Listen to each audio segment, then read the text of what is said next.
తాకట్లో ఉన్న మీ బంగారాన్ని విడిపించి ఆ రోజు ఆన్లైన్ రేటుకి కొంటాం. Sharma gold company.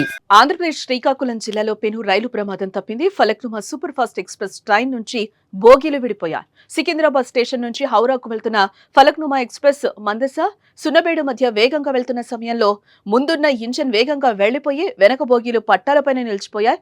అయితే నిలిచిపోయిన రైలు బోగీలో ఉన్న ప్రయాణికులు అప్రమత్తమై వెంటనే రైల్వే అధికారులకు సమాచారం అందించడంతో హుటాహుటిన అక్కడికి చేరుకున్నారు.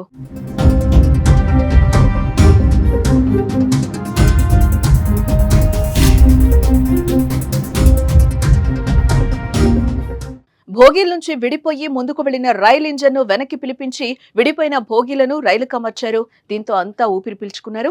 ఈ అనూహ్య పరిణామంతో ప్రయాణికులు కాసేపు ఆందోళనకు గురయ్యారు. ఇంజన్ వెళ్లిపోవడం, పట్టాలపై పలు భోగీలు ఉండిపోవడంతో కంగారు పడ్డారు. అదే ట్రాక్ పై ఏదైనా ట్రైన్ వస్తుందేమో అని భయపడ్డారు.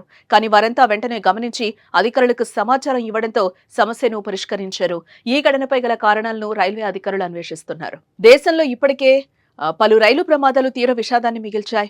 ఎన్నో ప్రాణాలు పోయాయి. దాంతో తీవ్ర భయాందోళనలో ఉన్న ప్రయాణికులు ఇలాంటి ప్రమాదాలు కూడా మరింత భయపడుతున్నాయి. ప్రమాదాల నివారణకు ఎన్నో పటిష్టమైన చర్యలు తీసుకోవాలని కోరుతున్నారు.